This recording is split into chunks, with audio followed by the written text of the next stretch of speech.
आज संस्कृत का दूसरा पाठ एक कहानी है, उसको पढ़ना है।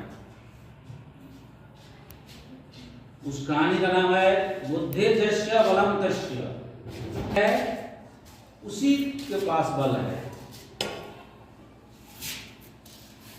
ये पाठ जो है पंचतंत्र के मित्रभेद नामक भाग से लिया गया है। इसके रचनाकार पंडित विष्णु शर्मा जी हैं।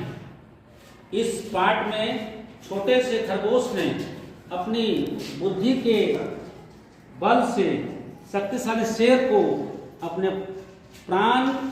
शेर से अपने प्राण की रक्षा की। इस कहानी के माध्यम से यह बताने का प्रयास किया गया है कि बुद्धि बल शारीरिक बल से बड़ा होता है। बुद्धि बल जो होता है शारीरिक बल से बड़ा होता है। जिसके पास बुद्धि है उसके पास बल है। कहने का तात्पर्य है, अगर कोई व्यक्ति शारीरिक रूप से दुर्बल है परंतु यदि उसके पास बुद्धि है तो बड़े बड़े काम को कर सकता है। जैसा कि इस कहानी में शारीरिक रूप से कमजोर होते हुए भी बुद्धि बल के कारण छोटे से खरगोश ने शक्तिशाली शेर को मार डाला, परंतु शारीरिक रूप से शक्तिशाली होने के बावजूद बुद्धिहीन होने के कारण शेर नन्हे खरगोश के द्वारा मारा गया। इसलिए हमेशा बुद्धि से काम लेना चाहिए और बुद्धि ग्रहण करने का प्रयास सदा करते रहना चाहिए। यही इसका मूल उद्देश्य है इस कहानी का। और इस कहानी के माध्यम से संस्कृत को पहले पढ़ना है, उसके बाद उसमें जो शब्द का अर्थ दिया है, हिंदी अर्थ, उसको याद करना है और उसके बाद तुमको पढ़ते जाना है और समझते जाना है। और जहाँ तुमको समझ में नहीं आएगा हमको पूछना है, चुप नहीं रहना है। और तुम लोगों को बड़ा बीमारी है, चुप हो जाता है, चुप मत रहना।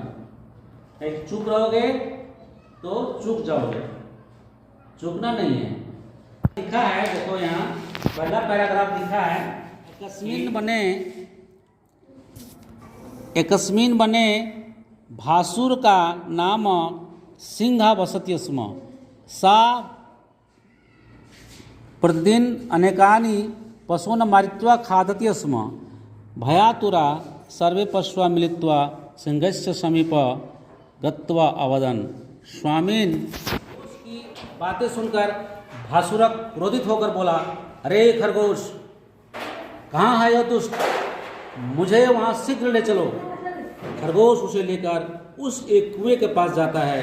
खरगोश बोला, महोदय, यह दुष्ट इसी कुएं में है। भासुरक ने कुएं में देखा, कुएं में अपनी परछाई देखकर वो जोर से गरजा। कुएं से उसी की गर्जन की प्रतिध्वनि आती है। वह कुएं में अपनी छाया को देखकर उसे दूसरा शेर समझकर उसे मारने के लिए कुएं में कूद गया।